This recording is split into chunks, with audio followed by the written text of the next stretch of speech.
Hi, I'm Sophia Hunziger. I'm Wynston. And this is NAC News.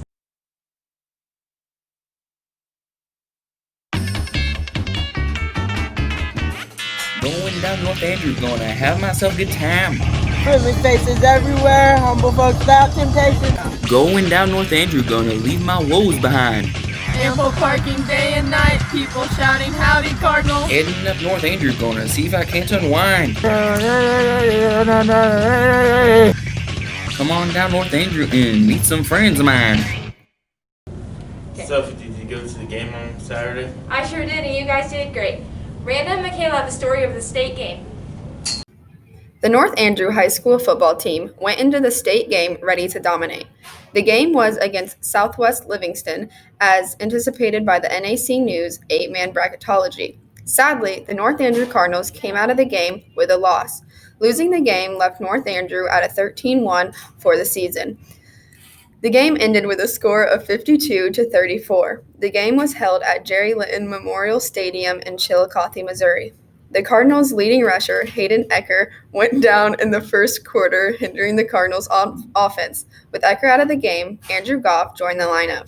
Goff posted 128 yards on 32 carries. North Andrew's Carson Thomas had something to say about Goff. He just had to step up and play a tailback spot, while Winston Walker said Goff had to take the responsibility. The North Andrew Cardinals hope to make it to state next year without having any casualties. The Southwest Livingston losing last year's state game, they took their win gratefully. The team was thankful for their win. It was shown with the team kept stating that they made it through with teamwork. While North Andrew did their best to work as a team, it just did not go as planned for the hardworking team. Both teams put in their best effort, and although North Andrew lost, they played one heck of a game. Winston, did you hear about Sarah Fuller, the college football kicker? No, I have not. Donnie and Burr have a story about that. Vanderbilt kicker Sarah Fuller is the first woman to play in a Power 5 college football game and was named this week's nominee for the Capital One Orange Bowl FWAA Courage Award. It is Sarah Fuller's second award for her debut. She was named SEC Special Teams Co-Player of the Week on Monday. Sarah Fuller only had a few days to prepare to kick. When she got to practice on the field to start practicing with Vanderbilt, she said, "I made the first one, and I kept making them," Fuller said. "It sounds really good to me. It's different from a soccer ball, but it felt good." And less than a week later, Fuller made history for Vanderbilt.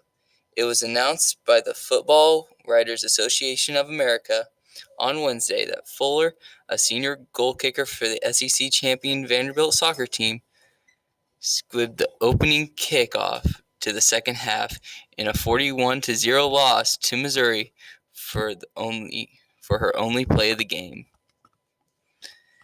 The offense didn't get into field goal range or score a touchdown, which would have gotten her the opportunity to score. Fuller joined New Mexico's Katie Hinda and Kent State's April Goss as the only women to appear in a college football game. We asked a professional woman on her thoughts on Sarah Fuller's kick. What's it like to see a woman compete in football at the college level? I feel like it's very inspiring because there's not a lot of female representation and role models in today's society, so I feel like it's a very good thing.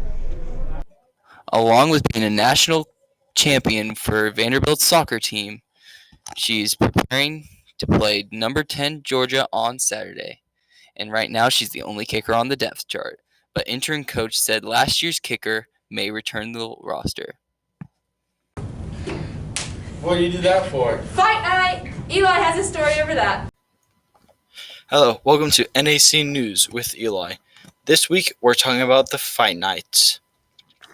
So recently, Jake Paul, a famous YouTuber who is the brother of Logan Paul, another famous YouTuber who is well known for his inappropriate New Year's video in Asia, then Nate Robinson, who was a previous professional basketball player who had taken up boxing as a new job.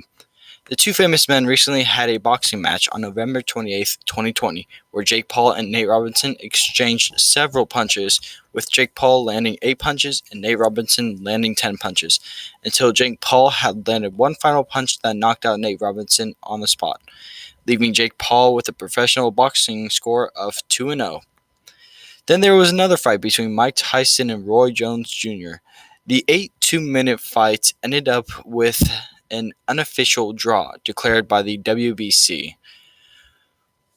With the end of this fight, Mike Tyson had earned a stunning $10 million for the fight, which was good for the famous boxer who had almost blown through all of his previous money. Roy Jones Jr. made around $3 million for the fight. At the end of Jake Paul's fight, he stated that he wanted to take on Conor McGregor as his next opponent. Thank you for listening to NAC News. We have Nicholas here for NAC News. We're going to be asking him a few questions about the boxing match. Yes. So, Nicholas, did you hear about Jake Paul knocking out his opponent? Yeah, I saw on Instagram, he knocked that bad boy out. I saw like a couple memes on it. It was pretty epic. I didn't really want Jake Paul to win because I don't really like him. I kind of wanted Nate Robinson to win. But, it was pretty funny. But, I thought it was pretty interesting. So, yeah, that's my opinion on that. Do you think that Jake Paul will continue with his 2-0 record? No, honestly, I really think that he's not going to win anymore, actually. I don't really like Jake Paul. And I think there's other guys tougher than him, too. So, yeah, that's what I think. Okay, and in the fight between Mike Tyson and Roy Jones Jr., did you like the outcome of it being a draw? No, I actually kind of like Mike Tyson.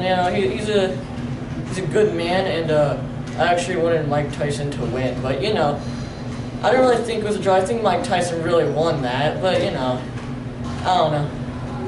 Yeah. All right, thank you, Nicholas. My name's Wynston. And I'm Sophia. And this has been NAC News.